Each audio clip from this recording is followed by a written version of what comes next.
All right.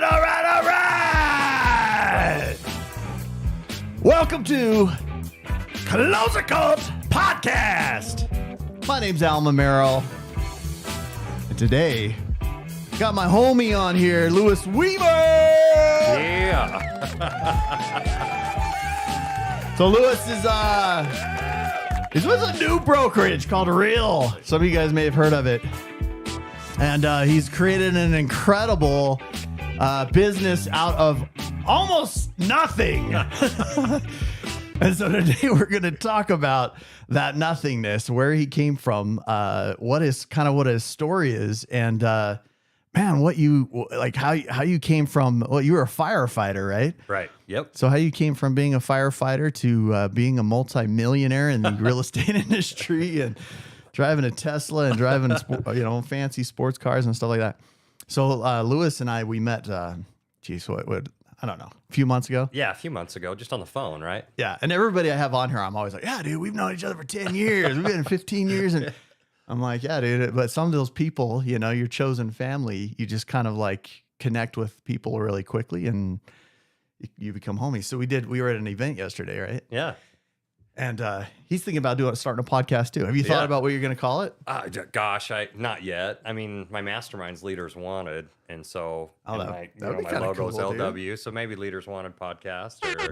Yeah, there we go, dude. Leaders Wanted. That would actually be sick podcast, dude. Yeah, well, I trademarked my LW. Oh, did you? And because I created a brand, because with my clients, it got to a point where, hey, this is getting too much to handle, so I need to have a brand so I can scale and leverage, right? So I tell my good friend, hey, can you do my initials, but do it kind of cool?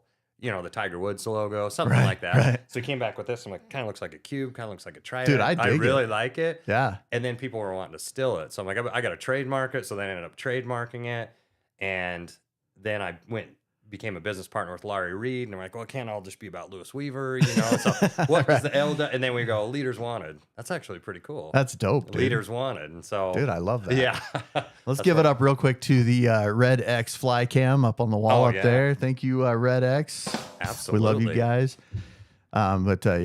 So I love this. Your place here, impressive. You like? Yeah, it's awesome. I dig it, man. It's kind of like it's been like this labor of love and. I mean, I've dumped a lot of freaking dough into this little room right here. I had one person come in, they're like, oh, this is really cool. I want to do a podcast. How much do you have in this? And I'm like, oh, like a couple grand. And then I start adding it up on them all. No, I can tell you right now, that's wrong. Let's see that. Yeah. I was like, okay, I got $10,000 into this room right now, but it's awesome and I love it. And sometimes, when I do the little fly cam, it gives people a better perspective of like kind of this little space, but all this backdrop and everything, all the tech is freaking a blast. Dude. It is. It's impressive for sure. So, dude, tell me about you, man. Did you grow up here in Utah? I did, yeah. All right. So I was born in Layton, but we were pretty poor. I'm sure a lot of people that come on here, like I started out. I was poor. Everyone was poor. That's like the starting line, right? Yeah. So I was youngest of 8 kids. Mm-hmm. I've got 5 brothers, 2 sisters, and we were just your typical Mormon family. That my dad started off really young, and he came from a family where his dad was an alcoholic, right? So he had to. I hate to say it, but he had to beat up his dad. Oh, yeah. When he was 17 years old because he was beating his mom. So he came from a rough place. That's all I'm saying, dude. right? Yeah, right. And then he starts a family. So he barely graduates high school, working a full-time job, starts a family. Because I think that's like what you did back then. You just start popping out kids left and right. I don't know. And so leverage just worked against my dad his whole life. So the point of that story is we just moved all the time. We'd go to a rental. Right. Couldn't pay the payment, get kicked out. Live with grandparents, move, get kicked out, move, and when you're that poor and you're moving all the time, it builds character. Do you feel like now that you kind of understand the cycle of kind of emotion and things like that, do you feel like he was fighting some old school emotions and demons throughout his life? 100%. Yeah. He told me even basically he didn't have a dad.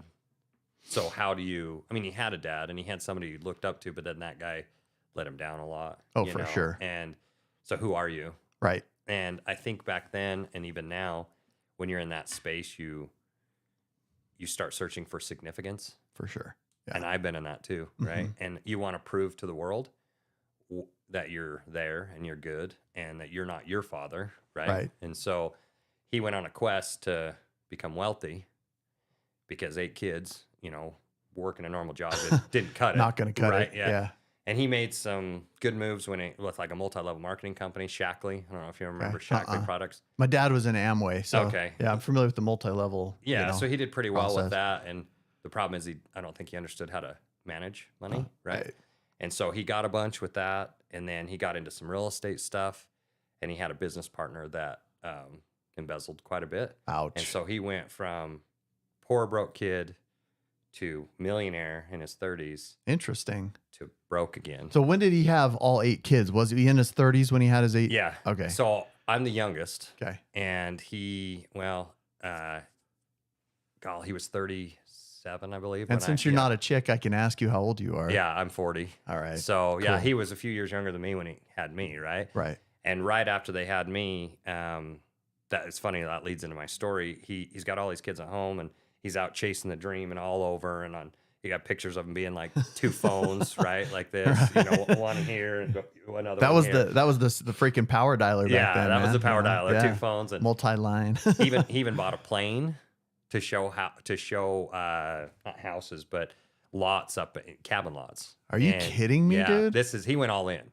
In real estate. Okay. He bought a little Cessna plane. Okay. So he could have his pilot fly and they'd land and he'd show him the area, and then by the time he took him in a plane and showed him the property, they're like, yeah, we're ready to buy. And somehow he went from all of that to completely broke. Okay, so let's talk about that for a second. Because you say somehow, but I'm pretty sure you have a pretty good idea of what it probably was, right? From my understanding, his business partner embezzled a lot of money. Okay. And went to jail for taxes. They found out my dad hadn't done anything wrong, but he was really good at selling and making money. Right. Not good at managing it or the business side. Okay. And once they built it and lost everything, he just never could build it again. He could never get that momentum again, which is something I don't fully understand, to be honest with you. Okay, yeah. But now my dad's getting older and has dementia, and I wish I would have asked him when he was younger, like, what was that? Synergy, transition? momentum. Yeah, was what happened? Was it the mental? environment? Was it just he was brokenhearted from his business partner crossing him? Yeah, that kind of. Those are some of the things that have jacked me up. Like when I've had people in my business that have crossed me, and I'm like, that hurts, man. It really hurts when that happens. It breaks your heart, and you put so much time and effort and love into people, and then they just cross you, and you're like, dude, I loved you. I wanted to support you and give you. It took me a while on my last one, dude. Because I had a guy who did that to me, and then he came back, apologized to me, created like this double loyalty situation, because he came back and apologized and then he did it again. And I was like, oh, dude, it just hurts, It does. because it's like the way that I felt about him, he didn't feel about me, you know, and all that I put into him, he didn't regard as a benefit. So yeah, imagine coming from a rough place, building everything up, then getting everything taken away from you, then having a major tax burden that you've got leverage working against you. And sometimes, honestly, I know, I'm going to say something a little bit different than most people. I know that anyone can be successful with the right mindset. Right. But sometimes timing makes a big difference too. That makes sense, yeah. Mm-hmm. Sometimes you can be even more successful with the right timing. That's one of the reasons I came to Real. Right. Because I thought the path of progress, the opportunity, just all the things. So I love the individuality too. Yeah. Because it's a brokerage, but it still feels like you're doing your own freaking thing and building your own gig. I'm still I'm doing my own thing. Yeah. And I ran my own brokerage for a while, and everyone's like, why did you switch? And I said, well, they took all the hassle. Right. They took all of my costs and expense. All your overhead. And I get to keep just the profit. Yeah. So why wouldn't I? And I've thrived. Yeah. And the fun events and get-togethers. You and I talking right now, the synergy, the whole collaboration over competition, just it resonated with me. But yeah, so going back to my dad, when I was born, that he he was struggling and trying to get it back. And so I don't even know how the story goes, but he thought he had like, this is going to sound crazy. He thought he had like a revelation. There was gold in the mountains or something. Ooh, nice, dude. So he went and thought he found this like gold thing. And so he was up in the mountains searching for gold. I know that sounds super amazing, bro. It sounds fun. It sounds fun. But when you tell people, like, what did your dad do for a living? He's searching for gold in the mountains. You know, it's like, I don't know. Wait, is he still alive? He is. Dad, we love you, dude. I just want to know. Like, I just want him to know. Like, I've searched. Remember that? You know how they do the Utah treasure hunt? Yeah. Oh, dude, yeah. I do that. I go searching for the treasure. And I love it, dude. It gives me a reason to get outside. It's total adventure. I'm following the clues. Like, I love those guys. The guy is John Maxim who puts that on. Like, I've met him before. I met him at a steakhouse not too long ago. And I was like, dude, thank you so much for doing this, dude. I have so much fun. Because how much, I mean, if you could find gold in the mountains, that's the coolest thing ever. And he's right? he's like 20, you know, he's up to like $20,000 in this treasure chest that so he cool. hides every year. That's so cool. So anyways, my mom has me, and then they get home and he takes off and goes after gold. And you didn't have cell phones back then. This is 1982, right? Right. Okay. Well, she looks over at some point and she sees that my lips, and I know they're pretty big. They're beautiful. Yeah, beautiful, bro. luscious They're lips, so you know. voluptuous, dude. They're turning blue. Okay. And she's going, what in the heck? And how old are you at this point? 14. Well, I was like 9-10 days old, I think. Oh my gosh. Okay. Baby, Okay. right? She has 7 other kids. My dad has the only car we have, right? So he's gone. She has no way to get to the hospital. No, maybe take that back. I think she borrowed a neighbor's car. She drove me to the hospital, and the whole time she had her hand on my mouth, like above my mouth, making sure I was breathing. Okay. Right. So to get to the hospital. So she saw that your lips were blue, and you're struggling to breathe. Yeah, I was starting to, like, you could see I was struggling. Okay. So she finds a sitter, you know, gets me to the hospital, and they go, hey, we need to fly him to primaries. And here's the weird thing. I have a memory of flying in a helicopter as a child. Whoa. But I'm like 9 days old. I don't. Right. But maybe just being told it. I don't know. I have this memory. Well, You're 40, bro. Didn't the Wright brothers just create? I think so. I can't even believe they had helicopters. Yeah, dude, that's what the millennials and zennials think. Yeah, I know, dude. right? Yeah. So they get me to primaries and they say, hey, we have bad news. He needs emergency open heart surgery. And in the next few days. What? Yeah. And there's a 95% chance he won't survive. But I was 9 pounds, 10 ounces when I was born. So the only thing that saved me was I was big enough. Because at a certain size you had to be and all this stuff. And she can't get a hold of my dad. She's got 7 kids at home. She might have to put her son into surgery who's not going to make it. Right? So a lot to deal with. Oh my gosh, bro. She ends up getting a hold of my dad. He leaves the mountains, you know, and my extended family's all pissed off. Like, why are you in the mountains? You know what I mean? Like, your son's dying in the hospital. What are you doing? A family. What are you doing? Yeah. Yeah. So he comes to the hospital, and they go up on the mountain and say a prayer and decide that, like, they literally go out of LDS hospital, go up on the hill, say a prayer, and decide to put it in God's hands. You know, it's up to him, give you back to God. And they say their goodbyes because they know I'm gone, you know. Let me ask you this, just on a little side note. Why do you think people go to the mountains to seek God? I think you're closer to the universe or God in the mountains when you get away from everything man's created. Because you don't want to ever see somebody who has a really bad life experience. They go through a bad trauma, divorce, or whatever.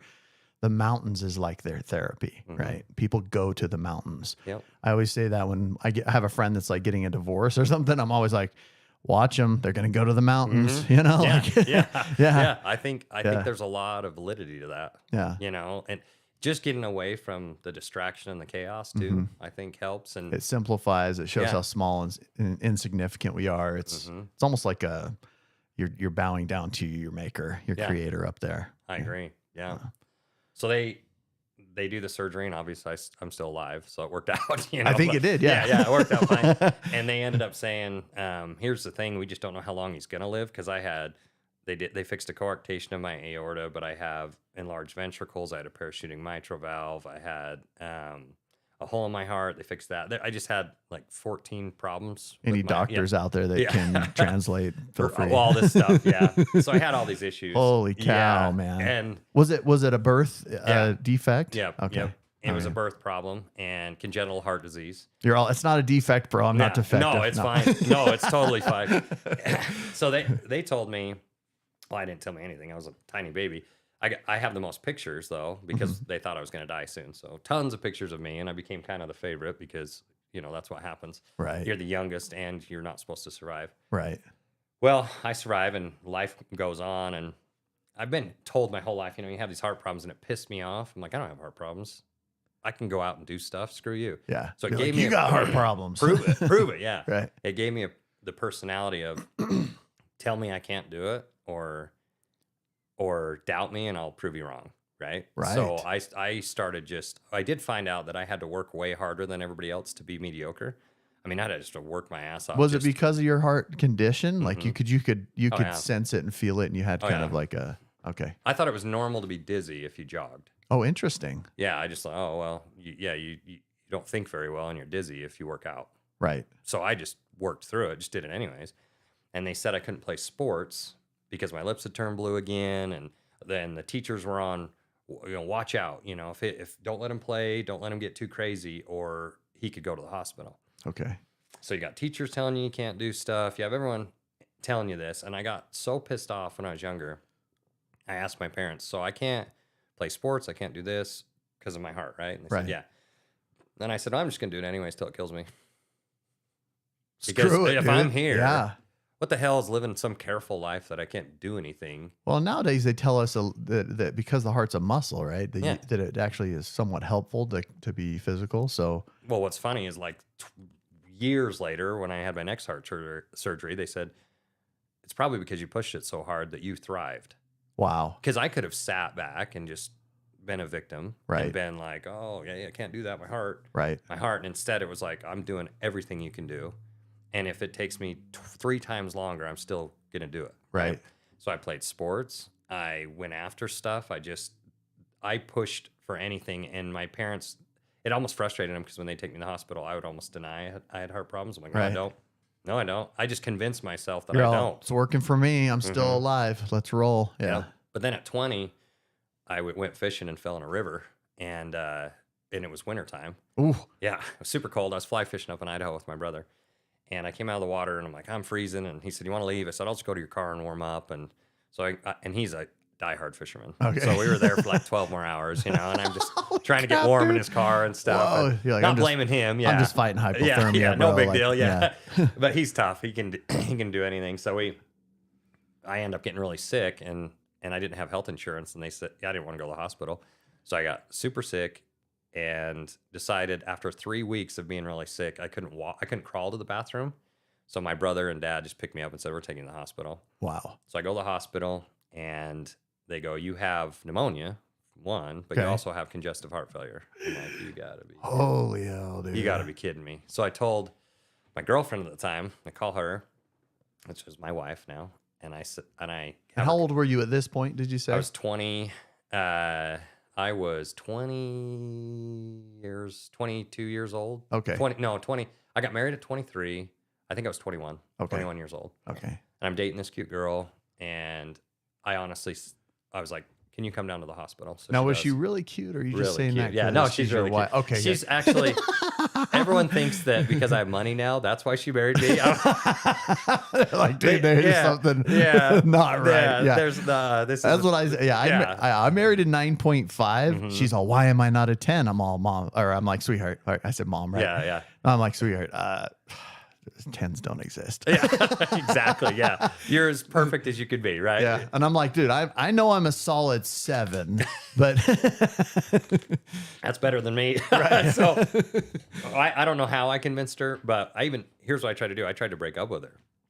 So when she comes to the hospital, I break up with her. Oh, interesting. Because I figured this girl's going places. She's amazing. She doesn't deserve to be with me. Like, you don't want to tie up to this, man. Right. I'm going to be bankrupt now. I have nothing. I'm from nothing. I don't know how long I'm going to live. So I break up with her. She was pissed. And she's like, you're not breaking up with me. Like, are you kidding me? Bro. Yeah. She loved you. I know. Like, so stupid looking back. I literally thought that was the best thing to do. It was like, oh, break up with her because she's going to do better without me. And then, so I have the surgery and I go bankrupt because I didn't have insurance, and I owed like $300,000, and the only option was medical bankruptcy. And my girlfriend borrowed me the $1,300 to file bankruptcy. Isn't that wild? That is wild. So dude. no, she didn't marry me for money. So she was You know? actually she was your sugar mama. Yeah, at the she moment. was. Yep, she was working at Shopco. Okay. And she had $3,000 in her bank account. She's a saver. That's pretty good. Shop $3,000 at Shopco. That's is pretty good. legit. Yeah, that's good. And so I ended up. I thought I'm bankrupt. I might as well get into real estate. Yeah. I might as well be self-employed. Right. Hell, I'm already broke. Bankrupt. Why not? So, but I had this fear of watching my dad be self-employed and failing. And then So you already had these images and these meanings inside your mind telling you what you could or couldn't accomplish based on what your dad did. Yep. But I also found that I just have the entrepreneur spirit. I'm not happy if I'm not doing my own thing. So it was tough for me. And I got into the mortgage industry. And who doesn't want to, hire a 21-year-old kid to do their mortgage, right? Not Right. very, you know. Yeah, like absolutely nothing. Nobody. Nobody. So I just worked my ass off. But cold also, called. right? Also a limiting belief, right? Yes, also a limiting belief. Right? It's a societal belief that we all impose on everyone else. Yeah. Yeah. 100%. Some of the best lenders I know are the youngest hungry lenders. Yes. Yeah. Yep. Okay. So I start doing everything I can, delivering flyers, door knocking, cold calling, just grinding, just working hard. And I actually get business, right? Okay. And I'm getting more and more business. And I worked for a guy named Corey Baggs, and he was a millionaire. And now me saying I'm a millionaire, or whatever, like it doesn't mean what it used to mean. It doesn't. Yeah. It's not well, that like hard Colton anymore. Lindsay was saying yesterday, right? And Yeah. and I've heard this from other people. I've actually said this on my podcast before. $1 million is the new 100,000. six figures. Yeah, to have a couple million now, it's like cool. Yeah, part But of you're that's not because of rich, you know? inflation. Part of Yeah. that's because the markets have changed and our expectations as a society have changed. Yeah. Which Yeah. is cool because it opens a lot of doors, right? Yeah. Well, I told my dad, I'm like, well, if you had $1 million at 30 in the 70s, way different, Right. way different than me now. You know what I mean? Totally Yep. different. But anyhow, basically, Corey Baggs is my broker, and he was rich, and I want to be rich like him. And I said, what did you do? First power proximity thing. How did you become rich? Okay. And he said, I invest in stocks, I buy real estate, and I do loans. So he's like, if you just buy real estate and stock, you'll do okay. And he gave me some ideas on stocks, some drip accounts that I started putting money into. And then I started looking at properties to invest. And Wait, so it's not having cool photography on your profile picture, and it's not having swagger. I mean, it could be. It wasn't for me. Right. For me, it was just hard work and For you buy millennials assets that appreciate. and zennials out there, like it is work. Yes. There is hard work. There is attention. I couldn't believe at that conference that yesterday I was able to speak at this launch event. Yes. For real, and it was so cool because I look out at that audience and they're all a young audience. I was like, holy hell, dude. Most of the audiences that I speak to in this industry or in sales or in entrepreneurship in general are like, I'm like seeing people that are like 40 plus, right? Right. This is all like 40 and below. I was blown away by that. That I was thought that cool, too. man. Yeah. Looking around, I'm like, wow, we've got a lot of youth in here, which is Yeah. great. They're the ones that showed up. What, 250 registered? Yeah. But look 250 who registered, showed up. maybe 100 to 150. I didn't count, but Yeah. it was maybe 150-ish Yeah. that showed up. And all of them are young. I'm all, that's freaking dope. That's cool. Okay. Yeah. The people who say that this new generation is lazy and everything, I'm like, bullshit. They'll work for stuff. Yeah. They just have figured out hacks, Right. and life's different for them. Right. They don't have to do what we did to get what they want. Yeah. It's different. It's just different. It's way more. You can be a lot more effective Yes. nowadays. Yes. Yeah. You And can have more too, right? Yeah. And I've got a guy on my team who's 21 years old, and he just does awesome. And he's doing video content for me, and he's calling on FSBOs. He's just doing everything. And I thought, and he was wanting to invest in real estate, and he was wanting to do all these things at 21 years old. And I'm like, that's amazing. That's how I was at 21 years old.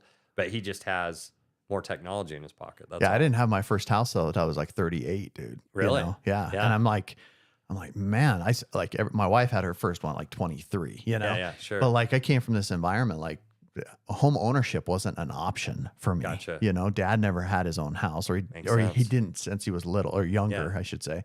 He had it young and then he just never had a house. He rented his whole life. And I was just like, man, home ownership was not in the cards for me. And so at 38, when I achieved it, it was a huge achievement. Awesome. But I'm looking now at most of my clients that I do real estate for and with, and they're getting younger and younger and younger. And I'm like, these people are smart as hell. Yeah. They're all going to be multi-millionaires, you know? Right. 100%. That's what I say. Yeah. Same thing. I was actually pretty lucky because my dad gave me a book because I was going to buy a diesel truck. And at the time, a brand new diesel truck was $30,000. I wish they were now, but you know, and I was going to buy this Dodge truck and I was all excited. And my dad said, look, I can't teach you about money, but maybe before you buy that truck, you should read this book. And he handed me Rich Dad, Poor Dad. Oh, cool. Yeah. So that's the best thing anyone ever did for me. I read that book and I said, I ain't buying a truck. I'm going to buy rental properties. I'm going to invest. I'm going to do this. I'm going to do that. Mm-hmm. So as I was saving up my money, I bought a house and it was a foreclosure at 23 years old. So right after we got married, my wife had saved some money too. That you remember I said I put money into that account, that drip account, right? And it was actually Questar Gas. Questar Gas was the first stock I started buying. Yeah, wow. And it grew to like $8,000. And my wife had some money, and we put it down, and we bought this HUD foreclosure for $123,000, I think. This little house, and that was our first property. And as it grew, it grew in appreciation. I got like a $30,000 line of credit against it. And this is kind of like your first investment. My right? first This investment. is your first. Yep. And at this point, are you a licensed agent? No, I'm a lender. You're a lender at this point. I'm a lender. Okay. My friend helped me buy the house. He was a realtor. And I start looking at things and I asked my friend, you know, because money comes from a thought, right? Right. Would you agree with that? Oh, for sure. Yeah. I think money's energy, right? Yeah. Money's an energy that you receive for giving out certain energy. Right? Yes. Yeah. So my first thought that made me a lot of money was I asked my broker, why is the second mortgage so expensive? Because this was back in the 80-20 deal. Right. And the first mortgage was 6.7%. Second was like 8.7% or 9%. Yeah, these people need to stop whining. Yeah. Yeah. Like the first house I bought, I was like 7%. You know? Right. So I'm looking at these rates and I go, why is the second mortgage so high? And he says, oh, it's because of the risk factor. I said, what do you mean? He goes, well, if you go to the auction and it's forecloses, the first has the foreclosure, right? The second gets wiped off. Right. And right then I was like, well, we've been doing a lot of 80-20 deals and the market's appreciated. So if I go buy a house at auction and pay the first mortgage that's been paid down, there's 20% sitting there plus appreciation. He's like, yeah. Yeah. I want to buy those. Maybe I'll buy those. And my friend Matt was looking at the same thing. Mm-hmm. He wanted to flip houses. So we start looking into it. My wife gets a job at a title company. It took 2 years for me to get my property, right? It took a little bit of time. Oh, wow. Yeah. Looking into it and everything. And I kept calling real estate agents to get information. They wouldn't call me back. And I said, I'm going to get my own license. Lazy bastards, dude. You know what I mean? Swear, I'm like, dude, I'm just going to get my own license.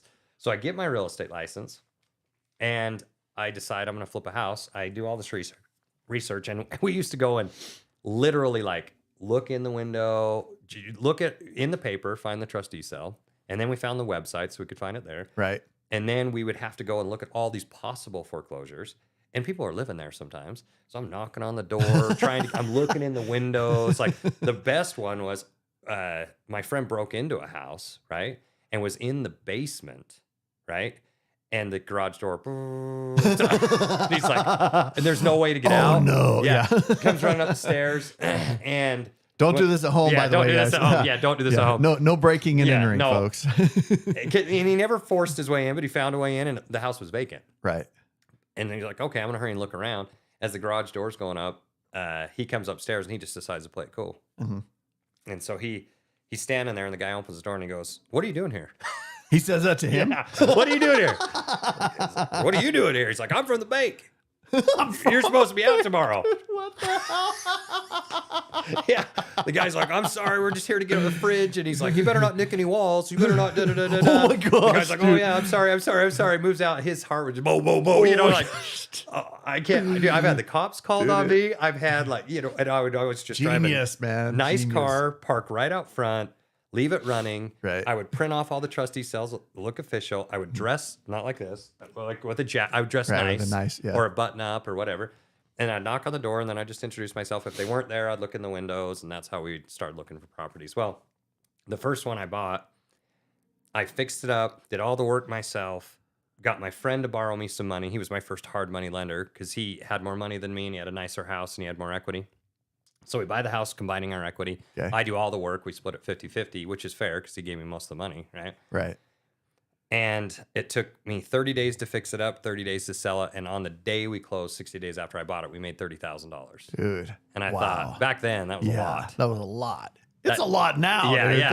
30 grand deals is still a lot. Yeah. It changed my life. And I thought, well, I'm going to do more of this. So I get into flipping houses, which then people, this is where the credibility came from. Hey, will you help me buy a house? You're obviously good at what you're doing. You're making money buying houses. Right. And I'm like, well, I learned the power of no. Like, no, I'm not gonna help you. Like, what do you mean? I'm like, I'm too busy doing my thing, and I'm not a good realtor anyways. I just do my own thing. And, I don't know all that stuff. You can go with somebody else. Then they come back. No, just tell me what my house is worth. Okay. Tell me how I can make my house worth more. Well, I'd put granite countertops in. I'll do this. Da, da, da, da, da. Just be my freaking realtor, bro. Just be my realtor. So people started asking you to be their realtor. Okay. That's exactly it. And then you're like, wait, I can leverage their asset to make money and not have the risk. No risk. No risk. Interesting. Yeah. Yeah. So I finally smartened up and started helping people with real estate. But I had this problem. I knew I needed another heart surgery at some point. And I don't want to go bankrupt again. So how do I get this health insurance, right? My wife was working at the title company, but it was a small title company and the insurance was expensive. And your wife, at this point, does she still want you to be alive? Or She still loves me, luckily. So she wants you to have a heart surgery and survive. Yeah, she does. Okay. Yeah, she wants me to survive. I didn't have good enough life insurance, you know what I mean? So no one would give me life insurance, so no reason to let me die right now. Yeah. Well, she probably, with the success you had, she probably saw it coming. Yeah, she's like, here we go. Here we go. It's on its way. It's on its way. It's coming. What's her name? Natalie, dude. We are razzing like crazy today. She's the best. She's amazing. I wouldn't be successful without her. Oh, yeah. Same here. Yeah, if I didn't have Jennifer, dude, I'd be living in a cardboard box, dude. Honestly. I would be an electrician apprentice. Not saying electricians aren't successful, but I would have been an electrician, and I would have just grinded, and that's what I'd be. Well, you would have had income prescription, right? Yep. I would have bought into the disease of a paycheck. Right. Yeah, I love what Kevin O'Leary says. You know, Kevin O'Leary from Shark Tank. Yeah. Oh, yeah. He says a salary is the thing they give you to make you forget about your dreams. Yes. And that's precisely what happens in our work world. Yep. Is that people get a salary, they go, okay, I can live off of this, right? They can't dream off of it. They can't actually survive on a high level off of it. They can live off of it in most cases, and they do forget their dreams. They get stuck. Because they can't leave, they think. They can't leave. Yeah, you're not going to survive, right? They get you, and they want you to forget. 100%. So many people. It's sad. I've seen like that. Yeah, it's way sad. So my friend of mine says, "Why don't you become a firefighter?" I can't be a firefighter. I've had heart surgery. I've got these things. They're like, "I think you could." And then your wife's like, what?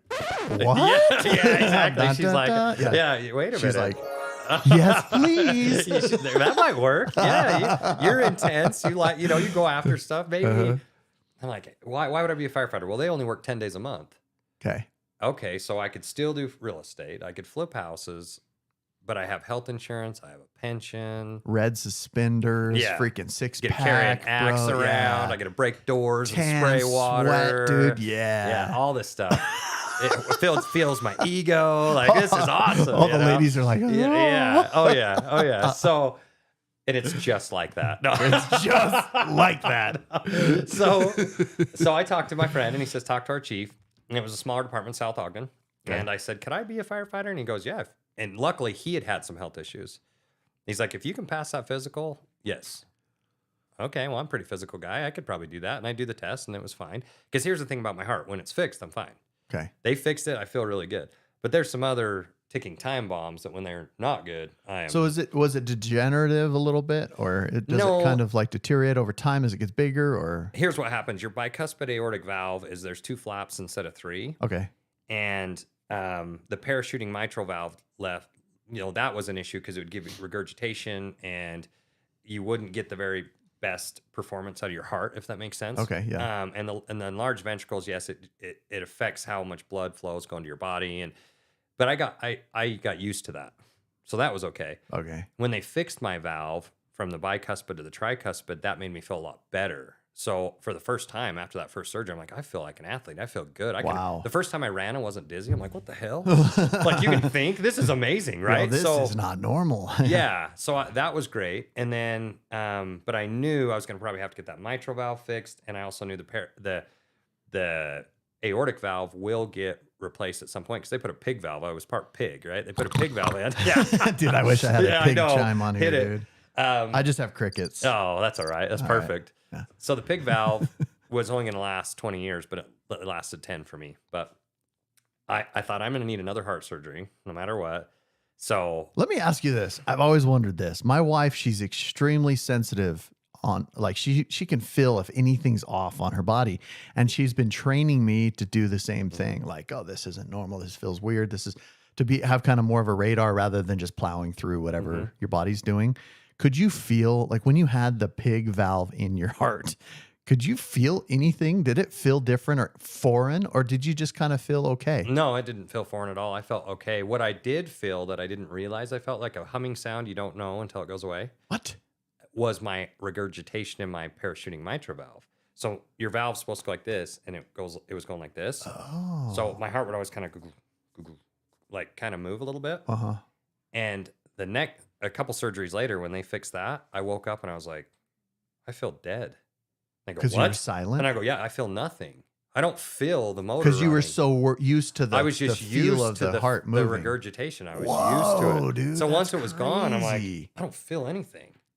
For the first time in like 30-something years, what? I don't feel nothing. Dude, I would never have thought of something like that. That's crazy. Yeah, it was really pretty cool. Okay. Yeah. So, where was I at? I did the surgery. Oh, I become a firefighter. That's what it was. And then I found this fire world to be amazing. I went through the academy, and that taught me how to deal with my temper because I could always handle stuff even though I was a heart kid that had heart issues, we moved around a lot, and I got in a lot of fist fights because you're the new poor kid. Right. People can be rude to you. They're and stuff. testing Why are you your wearing the ass? same pants as yesterday and all that stuff? So I got in a lot of fights, and I learned how to fight really well. My dad was a boxer, and so I learned how to box and all this stuff. And I could always handle stuff. My defense mechanism was temper. Like, if you make me mad enough, I'll just beat you up. Dude, I can see it in your eyes right No. now, bro. I'm the nicest guy now. I'm so nice. But I would fight if I had to. Guys that say they're the nicest guys, bro, watch out. I never want to hurt anybody, but I would fight back. Right. I definitely would fight back. Yeah, you're capable. I'm capable. That's a good answer. And the academy, you can't punch people. Like, you can't fight back, and you have someone screaming in your face saying, give me push-ups, and I didn't like that. Right. But I learned I was going to quit one day because I actually pushed my chief into the wall. Not the guy I was working for, but in the academy. And he was actually a captain, but he was running the academy. And too long of a story, but misunderstanding, tempers rise. I push him. I'm like, well, I'm screwed. I'm out. So I call my wife, and I'm like, I'm going to quit. And she said to me, I'm going to quit before they fire me. Yeah. I said, I'm going to quit this academy. And she goes, I don't care if you ever become a firefighter, but if you quit, you will never forgive yourself.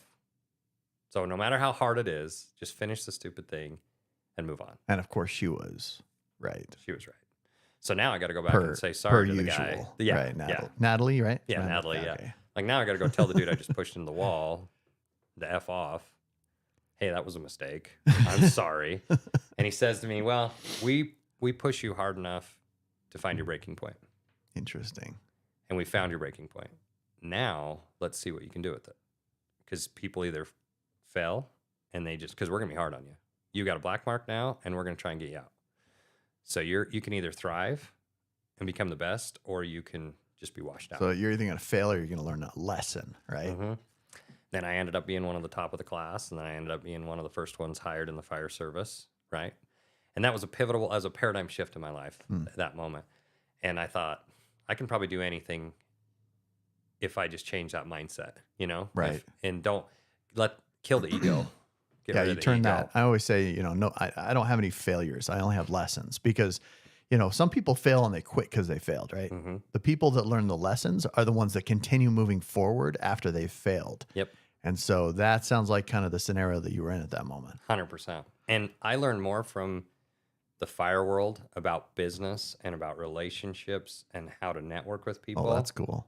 than anything else. Because remember, I was just the poor kid. Right. No college, no training, hot-tempered, Right. chip on my shoulder. And now I have to work with people sometimes I don't like for 48 hours. Imagine that. Yeah, isn't that interesting? I have to be cohesive with the team. I have to have algorithmic thinking. Like, you don't know if you're going on a structure fire. You don't know if you're going on a full arrest. And you're doing, you might do both. You might have, we had a lady go into full arrest on a structure fire. So I'm in all my turnouts, just fighting a fire. And the guys in my cabin's like, get out here. Well, I'm doing CPR on the front lawn. Whoa, dude. You know what I mean? Yeah. With the lady who went into heart, or she had so much anxiety of her house burn and everything, she had a heart attack. You're all, I see this stuff on the reality or on the TV shows, but on the dramas, but yeah, it's insane. Well, so to learn how to think under stress, work with people sometimes you don't like, work with the general public, just walk into someone's house, right, and dictate what's going to go on, whether we're going to do CPR, we're taking them to the hospital, we're doing this, we're doing that, right, then leadership, right, how to lead other people, span of control, how many people you can actually work with intelligently and maintain your cool through the process, right? How to build others up, that the team matters more than you. It was a great experience. I absolutely loved the fire service, but I ended up having a couple more heart surgeries. We don't have to talk about that, but I, at one point, fixed everything in my heart, everything. And I was on top of the world. I was 35 years old. I was an engineer at South Jordan Fire. They were trying to get me to be a captain. They were trying to, and I didn't want leadership. I didn't want to be a captain. I don't know why, but I've actually researched that quite a bit. I probably do know why, but I was hesitant to be a leader. I was fine with just being who I was. Right. Which, it's funny, if you're really confident in who you are, you become a leader anyways. Right. Everyone just follows you anyways. Exactly. Right? Yeah. And at that, I promote as engineer, which I always wanted to fire. We were talking about that. I love driving the fire truck. That was my favorite job. Right. And we go on. He's pointing over here because I have a toy fire truck over here. Yeah. And we go on this medical call, and I don't know if you know. There you go. There's your boom fire truck over back there. There you go. So the thing about the fire service is, engineers will know this. On medical calls, we can help, but we don't have to help. Does that make sense? Right. The EMTs are there, and they can do everything. Is it it's not a mandate? Yeah. For you guys to do it, or no? We chip in and help for sure. Okay. But at first, the EMTs handle it, right? Gotcha. And the paramedics get there. Mm-hmm. They're higher authority. They're dealing with it. We're more scene safety, and we're like the right-hand man to the captain, right? So the captain's watching the scene, making sure everyone's safe. Me driving the engine, if it's like a car accident, I'm protecting the scene with the truck, and I set out the cones, and we're there for more scene safety and leadership, and the EMTs are doing the medical stuff. Well, at the time, I used to be a power lifter, which was stupid. I found out later for my heart, but I was getting to where I was getting pretty strong, and I wanted to compete, and I was doing all this stuff. Well, we go on this call, and this guy is really, really sick, and this is like 2017. 2018, I can't remember exactly, but he's sitting in this wheelchair, and they're trying to move him to the gurney. And they're picking him up, and they're hurting his shoulders and everything. And I said, guys, you got to get in and like give him a bear hug and stand him up, like hold him by his cord. Let's pick him up, or let's move and let's put him in a rescue seat, they call it. And we didn't have time. The guy's really sick. So I just get in there and I give him a bear hug, face to face, pick him up. Right. Well, me squeezing on him makes him cough on my face, right? Set him on the gurney. We take him to the hospital. He passes away. Oh. A couple days later, I get really sick. Oh, ouch. He gave me Haemophilus influenza. If I'm saying that wrong, whatever. It was bad. They call it H-flu. It's like the leading cause of tuberculosis, meningitis, all those things. Yeah. So it attacked my heart. Gave me heart failure and made my left ventricle pump at 30%. Wow, dude. Ouch. Yeah. After all my surgeries, I've had 4 at this point. Fixed everything mechanically. So I go to the hospital and they say, you have heart failure. And I said, okay, what do we got to do to fix it? I've had heart failure 3 other times. What are we going to do? And they're like, yeah, you're kind of a pro. Yeah. I mean, literally during this conversation, I'm thinking, okay, if I ever have any heart problems or any of my family, I'm calling this guy, not the doctor. Because the doctors have, medical responses. You have actual experience. 100%. Yeah.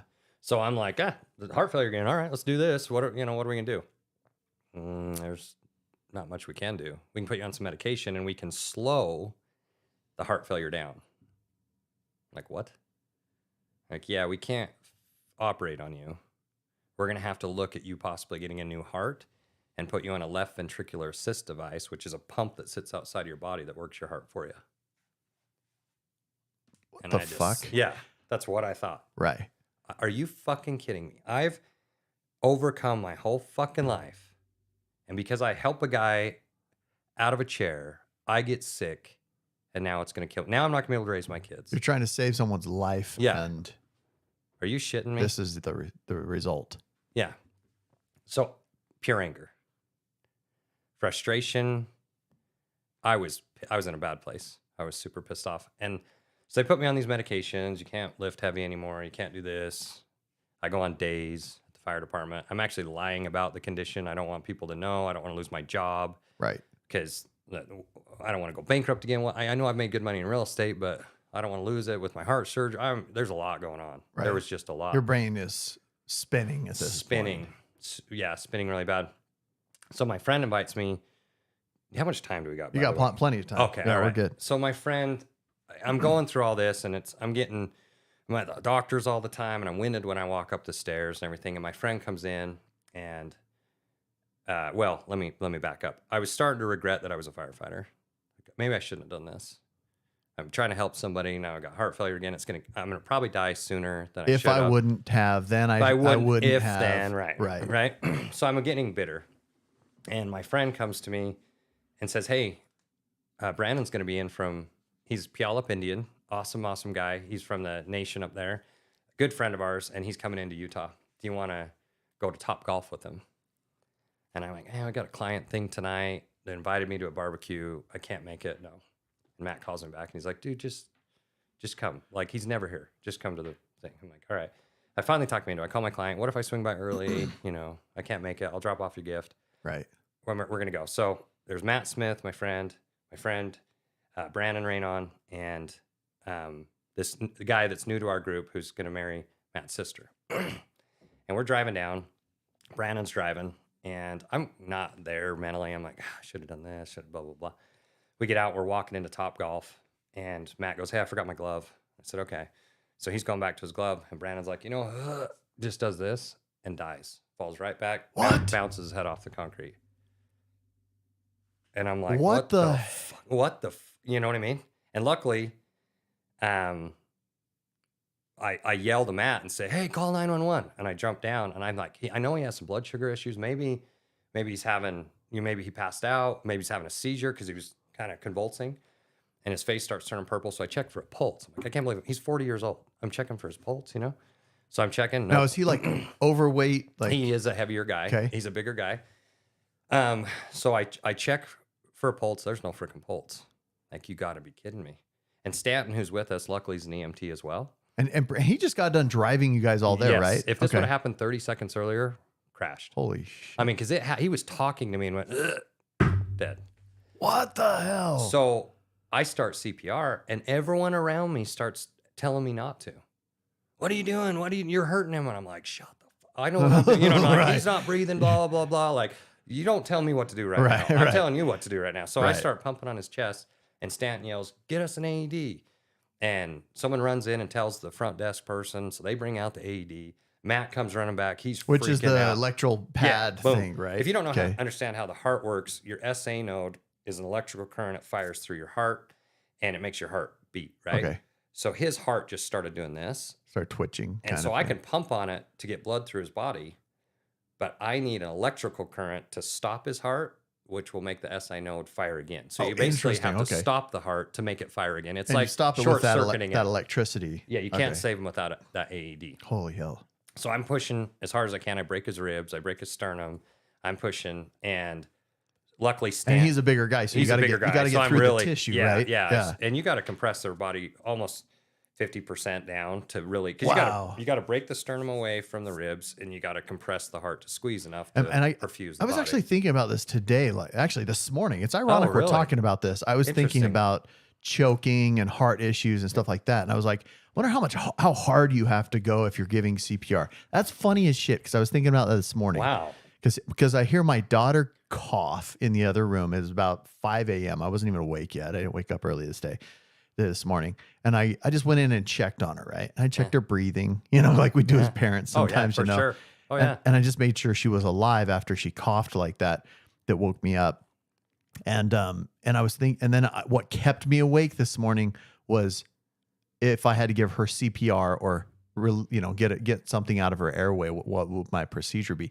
That's what woke me up this morning. It's wild we're talking about That this because right I now. can teach you both. That's awesome. And I can teach you in a few minutes. Cool. Everyone overcomplicates CPR. Uh-huh. And they don't do it because they're afraid to. They think they have to put their mouth on their mouth. And a lot of times they vomit and there's problems and they don't want to do it. So they just don't do CPR. It's mostly the heart, right? Yes. Okay. You have enough oxygen in your body to last several minutes. Several minutes. Okay. All I want you to do ever if you come into this situation is just you put your hand right here between their nipples. Right. You lock your arms. Everyone makes a mistake of doing this and trying to do with triceps. You can't push hard enough. So you lock your arms and you drop your weight. Push and in the first 2 or 3, you'll break the sternum and you'll feel breaking. And if you don't feel breaking, you're not pushing hard enough. Wow, interesting. Yeah, and then you just work on they call it the beat is like staying alive, staying alive, staying alive. So if you can sing that, so in The your head, Office was correct, dude. Oh yeah, yeah. When Matt, yeah. So when that's Michael what you Scott do. was doing that, Yeah. So just push hard, push as hard as you can, because you're gonna get tired, and drop your weight into it, and at least pump their heart. Don't worry about giving them breaths. Okay. Don't even worry about They it. got plenty of oxygen right now. I didn't do any breaths on him. Okay. So they bring out an AED, and I remember there's a lot of chaos going on. We did 12 minutes of CPR. I think in my mind, that's what we did. They won't give me the video, which is frustrating because I don't think they want to get sued because they have it on video what happened. Right. Well, anyways, this guy comes up and he goes, "Hey, I'm a doctor." And I'm like, "Perfect. Jump in here and do CPR." He's like, "I think you're doing fine." I'm like, "What are you going to do? Chart for me? Like, what do you, like, help me?" Right. You know, you're a freaking doctor. Right. No offense to the doctor, but he's not an ER person. He's not out in the field. He's not doing CPR. He can look at their... He's diagnosing Yes, shit, he's right? diagnosing. Prescribing stuff, Yeah, right? I was probably the perfect person to have there. Maybe not the perfect, but I was a good person to have there. So me and Stanton are alternating and doing CPR, and the guy hands me the AED, and this kid's like panicked. So I rip it open and I put it on him, and it says shock advised, which is amazing. Well, we continue CPR, and then after 2 minutes, it says shock advised. And that means he's in a shockable rhythm, which is really good. That's a good thing. So we shock him, we continue CPR. So did you wait till it said shock advised? It'll walk you all through it. That's interesting. So you set it down and you just... and you put the pads on them. Yeah, right? so it's like you just lay it out across, since actually this way. So it's on this side to here and so here. it's not over the heart. It's on the other side. It's from here to here, so it'll shock through the heart. Okay, cool. Yeah. Yeah. And it's telling you push harder. And we had people trying to help us, and this big buff guy comes up, and he just said push harder. And so I kicked him off. And here I have heart failure, right? Right. You know, and so I'm doing the compressions. Stanton's doing the compressions. It says shock advised. We shock him, continue CPR, and he reaches up and grabs my hand. Whoa. Yeah. Because I was hurting him. So Right. He stops. So I sit him up, and he's just sitting there, and he's like looking around, and I'm like, "Bro, you just had a heart attack." And he's like, "What?"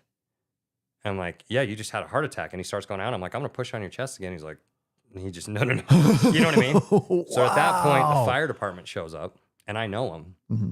And I'm like, "Hey, get over here, blah, blah, blah." And my friend said, "Well, he was awake. He wasn't awake." This is over here at Murray? Yeah, in Murray. Top Golf? Yep, Okay. right in Top Golf. Right by the front doors, down the stairs. Down on the bottom of the I can show stairs. you right where it's at. If Okay. I ever get a tattoo, it's going to be the coordinates of that spot. It's crazy. Wow, 'Cause this kid's got 5 kids. I mean, amazing friend, all this stuff. Well, so we're doing... Matt had said something that made them think it was what's called a syncopal episode, like he just passed out. And I'm like, "No, we're doing CPR. This is full rest, blah, blah, blah."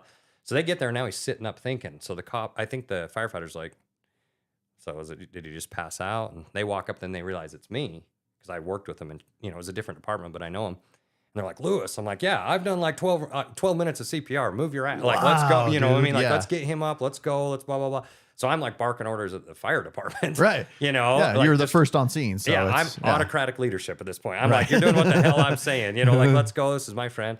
So they load him up in the hospital, but I know he can probably code again. So I'm really worried about it. We get up to the hospital, and the whole time driving up there, Matt's just like, "My friend, you saved his life. You just effing saved his life. Are you shitting me?" He's like, I barely could call 911 just because, he was nervous or whatever. And I'm like, "Well, I do this for a living. It's fine. I've done CPR like 250 times. Yeah, you get into that mode, right? I just get into that mode." So we go in. They take him up to the cath lab. They can't find any problems with his heart. No blockages. What happened is his potassium was low from being sick a few days earlier. and he threw a couple PVCs, preventricular contractions, and it just boom went to VFib, which is ventricular fibrillation. So just the electrical current got funky, and they call it sudden cardiac death. Wow. So he went from no blockages, just dead like that. And the only way they're going to survive is if you have someone right there who can do really good CPR and shock them within a few minutes. Holy shit, bro. Yeah. Holy shit, right? Wow. And if I would have went to my client's thing, he'd be dead today, right? So we go in. Well, Stanton could have done it too, you know what I mean? But having someone there right there, right? So I don't want to take any credit from Stanton. We both saved his life for sure. Right. And Matt called 911, everybody involved. Anyway, so Good work, team. Yeah, exactly. Good work, team. So we go up into the cath lab. Wow, Guess who's there? Who? My cardiologist. Wow. And he's like, "What are you doing here?" I'm like, "I was doing CPR." And my friend just starts pointing at me and crying. And he's like, I owe you my life. And I'm like, Brandon. Oh, Brandon. And I said, "No, you owe me some overtime because I was working, bitch." You know what I mean? I made him laugh, you know? And then he's like, "You broke my ribs. You can't laugh." You know? And so they ended up putting in an award for me and all this stuff. The fire department did. And I got some medals and things. And his tribe flew down. And they wrapped me in a ceremonial blanket and made me a member of their tribe, like a warrior of their nation. Wow. Is that dude. Insane? Wow. Yeah. So if I ever get a tattoo, cool. I want like their salmon people and maybe the coordinates of where that happened. And he's still alive today. I mean, I talked to him on his birthday. I'm like, "Glad you're still here, brother." You know, and the whole point of the story is not to make me sound awesome. It was, you're awesome, bro. The point was that was when I realized I'm here for a reason. The fire department was worth every bit of it. So that was a defining moment in your life. I'm here for more than me. If I wouldn't have spent 10 years in the fire service, if I wouldn't have went through the heart failure, all the things that I was bitching about the day before, my friend would have been dead right in front of me. It was worth it. It was worth it right then. I'm like, it was worth it. So some time goes by, and all because Natalie told you to stay in. Yes, all because of Natalie. Natalie deserves all the credit. Natalie's. Yes, this is all Natalie. So here's where it gets crazy, and I hope it's okay to share this. It's like some spiritual stuff. And of course. So I'm mad at God. Before this pumping on his chest thing, right? I'm frustrated and everything, and wondering if God's even real, and which sounds so disrespectful. It does for what I've been through and how many times I've been saved. But you're in a dark place, right? Right. So I have this dream.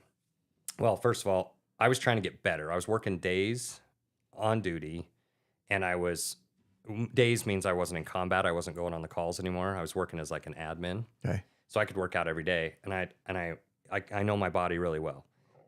And I was wearing a heart monitor, and if I walked uphill at all, my heart rate would be like 185.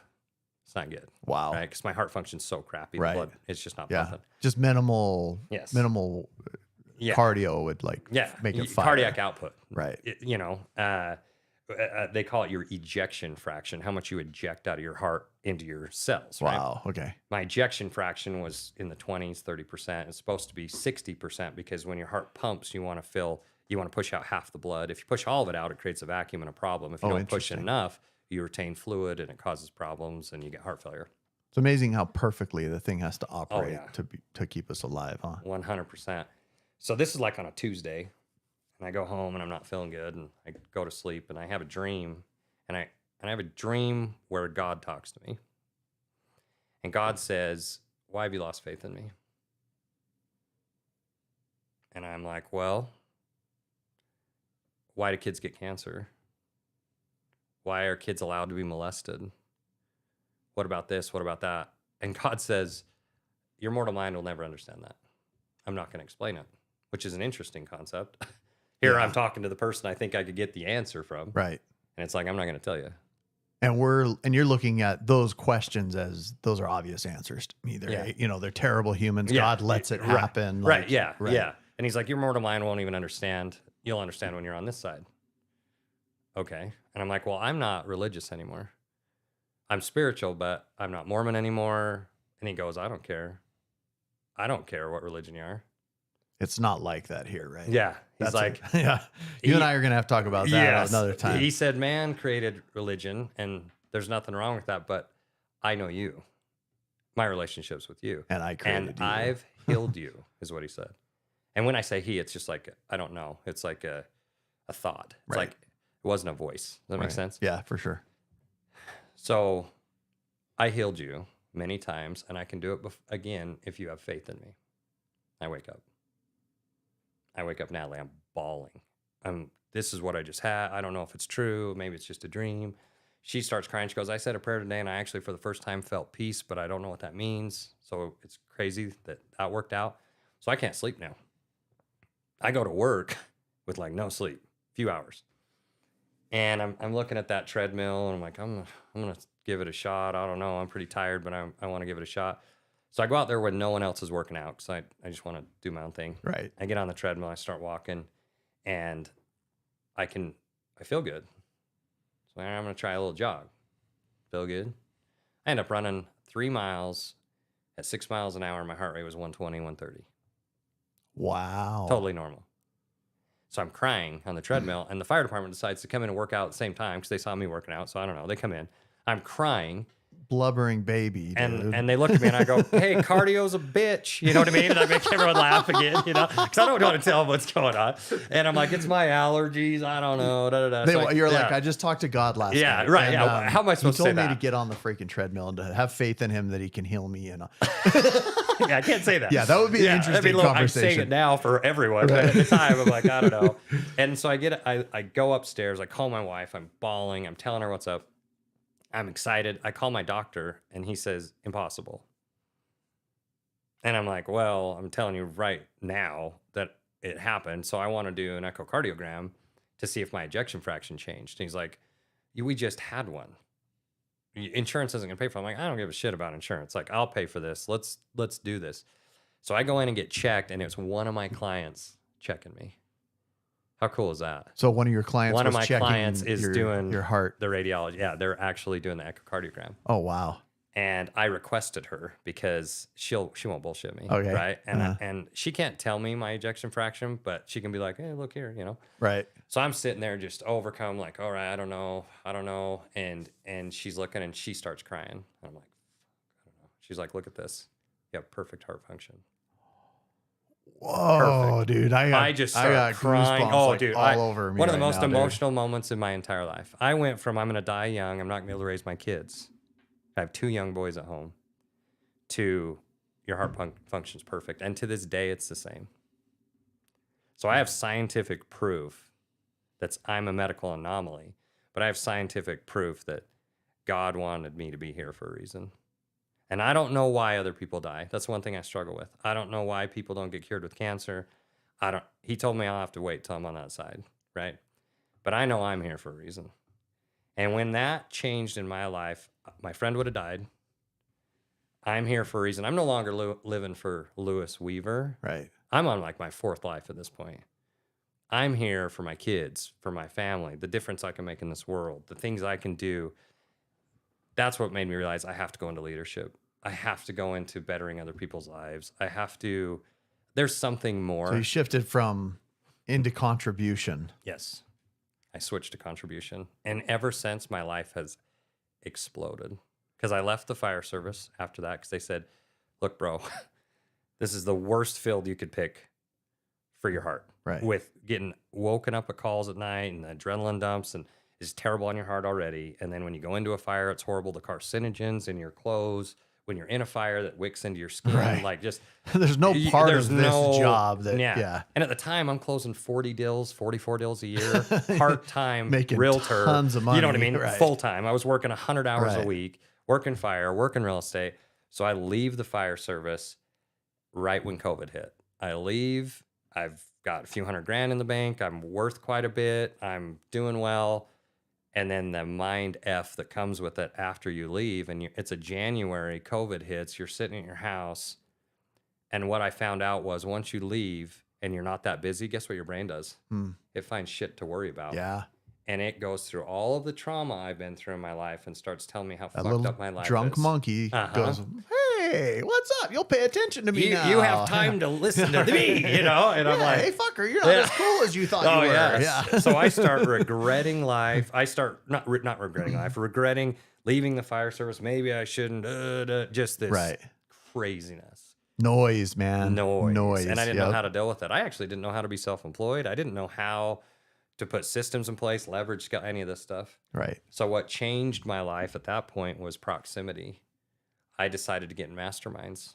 I joined the WGR. Which is Colton Lindsay's group. Lindsay. Yep. For those of you guys who have watched my podcast on here or listened to them, go to the Colton Lindsay one. You'll learn what the WGR is, his academy. Okay. So I joined his academy and we have this conversation. And he just, the first time we talked, he was like, why are you being such a bitch? And you know me, I don't like to be, You're all, I'm a firefighter. Yeah. That's what he said. He goes, exactly. You're this firefighter, badass, killing it in business, yet you're talking to yourself like you're a piece of shit. Right. Like, you need to see what I see, bro. And he goes, are you struggling with your wife right now? I'm like, yeah, we're going through some stuff. He's like, imagine being The Rock. And imagine, she's The Rock, but imagine being the main provider. She'd quit her job at this point, and you're nervous. What do you think your fucking wife feels like? Right. What do you think your little boys feel like? Yeah. What's the wife's number one need is security, right? Yeah. Right. He goes, here's what you're going to do. You got this. You crush life anyways. I'm going to help you do it even better. But I want you to go in and I want you to hug Natalie and I want you to say, I'm back. I'm here. I'm not going to do this. Go for it. You know what I mean? And then I want you to go to your sons and put your hand on their chest and say you're safe. So I did it. And then Natalie just started bawling. She was like, she just broke down crying. I was there when I needed to be. My sons were amazing. And since that day in my life, it's just no turning back. You know what I mean? Like, I'm here. I'm going to support you guys. Nothing's stopping me. I'm successful. And the reason why is because I'm building something for them and I'm helping others build their lives as well. So it's not about me anymore. That was another defining moment, right? Yeah, another defining moment. God, I apologize. I used to just cry. I'm getting better at Fucking this. baby. You know what I mean? Yeah, what a little wuss. You know what I mean? Pussy, dude. Yeah. But I'm telling you, this world, this is what I want to say to every entrepreneur out there. This world will mess you up because that voice in your head, you actually, if you read The Untethered Soul, you have a crazy fucking person living in your head. Yes. And they will tell you stuff like, you're not good enough, you're terrible, don't you remember when you failed? Right. Right? Right. And we actually listen to that crazy son of a bitch who's wrong 80% of the time. Yeah, but he's loud and he speaks our language really clear and he knows our shit, right? And he knows all of your insecurities. Right. So this is where you need clarity in your life. This is where you need the right people around you, and you need to do these. You need to flood yourself with certainty every day because you're the only person that's going to do it for yourself. Right. So you need to evangelize what you're doing in your life and believe in it so much that it shuts up the naysayers. It shuts up that voice. I love you say evangelize it because it becomes that's more religious inside of you than anything, right? Yes. Like, you need to be that person that's like, you're not stopping me. This is incredible. If people will leave your team if your dream is smaller than theirs. If you want to lead people, you need to have the biggest dream. That makes sense, dude. I love that. So say that one more time. People will leave your team if your dream is smaller than theirs. Why would they? Why would they stay with you if you're living beneath them? Right, right. You need to have the biggest dream. You need to inspire them. You need to help them believe in themselves. But you have to have the biggest dream. And I'm sure I'm not the only one, but I'm sitting here thinking about all of the times that I've had teams in my career and I see all the people leaving because their dreams were bigger than mine. Yep. Yeah. It'll happen every time. Yeah. So that's what led to me now. I ran my own company for a while as a broker, but I realized I didn't know what the hell I was doing. So I hired a broker who had 25 years experience to coach me. Because I learned the power of proximity to just pay somebody else to get around them, to just shorten time. I can spend the next 15 years effing this up, or I can just pay someone to teach me how to get there faster. Right. So I'm running my brokerage and it's going pretty good. And then Real Broker comes along and I'm like we talked about earlier, man, what am I busting my ass to make nothing or very minimal and affecting my own production? Or if I take my team over to Real, I get passive income, I get stock options, I get revenue share, I get all these things without the headache. All the things that a owner gets. Yes, you know, exactly. Right, I'm like, wait a minute. So I get all the benefit of being a broker, Yeah. but I don't have any of the bullshit. Yeah, I would even say it's even, it's broker, but it's also owner, right? I mean, it's like you feel like you're more owning the process, right? Yeah, and since then, it's been incredible. I mean, and this isn't a sales pitch for real. It allows me to be who I am. It allows me to affect the most lives because I could have 1,000 people in my network, right, that I train at my mastermind and help, but I wouldn't have been able to do that running my own brokerage. I couldn't influence that many people. I couldn't better that many lives. Way too thin. Your bandwidth is screwed up. You don't have enough bandwidth. Yeah. You know, and so I'm so grateful for Real to allow me to live who I should be. That makes sense. Mm-hmm. They finally gave me a place where I fit and it makes sense. And now I only have 42 people or so that I'm helping, but to watch them change their lives. Well, you said only 42. I mean, you have 42 people and families. And I mean, with 42 people, you're literally affecting thousands and thousands of people. That's a good point. That's a good point. Because I thought if I can do it, literally anyone can do it. Mm-hmm. And I thought if I can help those around me get a taste of my life and what they can do, because what we teach is how to give back, better our communities, become successful, scale your business, thrive. Imagine if 42 people did that and gave back to their community. Right. And was ethical and worked hard and scaled their business and trained other agents and helped them get better. We could actually make a difference and put in real others estate. Above themselves in the process. My like little motto is if you care more about clients than your commission takes care of itself. Right. You don't even have to worry about 100%. money. You don't have to worry about money. You just take care of your clients. That's when, you know what, when I've had different times in my life, right, where it was all about the money. Yep. I had bills, I was stressed, all this shit. Dude, I never think that way anymore. It's always client first. And it's like, oh, my cousin's buying my whatever's, or I'll double side multiple deals or whatever. And for whatever freaking reason, call it karma, call it the universe, whatever, when you treat it like that and you put clients first through the whole process, you get way more in return all the way through. Way more. What you found is you actually make a difference in someone's life. They will be your biggest fan and they'll go get you more business. Everyone tries to be transactional and get the deal done. And I always say, I'll do a deal for free to get a client for life. Like, listen, once I'm in your ecosystem, I tell my clients this, you're going to have such a great time and you're going to enjoy working with me so much that you're going to get me 15, 20 other deals. Right. So I turn basically their sphere of influence into my sphere of influence, but better because if I call their sphere of influence, I'm selling them something. If they call them, it's third-party validation, and they go, and this happened by accident, by the way. This didn't happen. I didn't have this big plan. Right. I was just a nice guy. Yeah, you weren't like Miss Dr. Evil, like I'm going to have this. Yeah. It literally started with selling houses to firefighters. I'm like, well, I got to help you move. Right. So I'd show up with my truck and help them move. And then I bought a trailer and a truck and would show up and help them move. Then I'd buy food for them. And then I'd ask like, well, what are you going to buy? Well, we're broke right now. We just bought this house. Yeah. Well, what are you going to get next? We're going to get a TV. I'd go buy them a TV. I call that the servant's heart. Yeah. I just had the servant's heart constantly. Right. And then next thing you know, everyone's like, can you come speak on how you're doing so many deals? I'm like, I don't know. What do you mean? I'm just good to people? Yeah, I don't know. I know guys that do like 1,200 deals. Yeah. Like, I'm like, I'm not that. Right. I'm nothing. And then I've learned, there is a system to this. And once you start looking at it and how could you scale that? How could you leverage that? That does become powerful because now it's a whole way to market. It's doing the right thing, but it's with intention and it's with timing. And there's some things you can do, but it's so much more simple than people make it. And the Navy SEALs teach that, right? Simple, stupid. Like, just the more complex it gets, guaranteed it's going to fail. Right. Just keep it simple. And that's what I want to tell everybody. Like with your business, if you truly care about your clients, your commission will start taking care of itself. You're totally fine.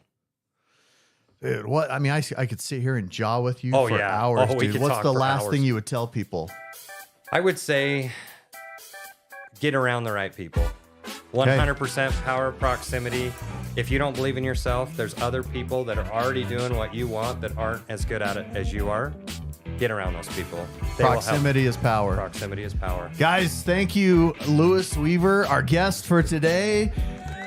Hope you guys enjoyed this episode of Clozer Cult Podcast. Dude, I'm like choked up by your story, dude. We will see you guys next time. Hit us up on YouTube, Instagram, Facebook. Follow us, subscribe. Love you guys. We'll see you next time. Thank you.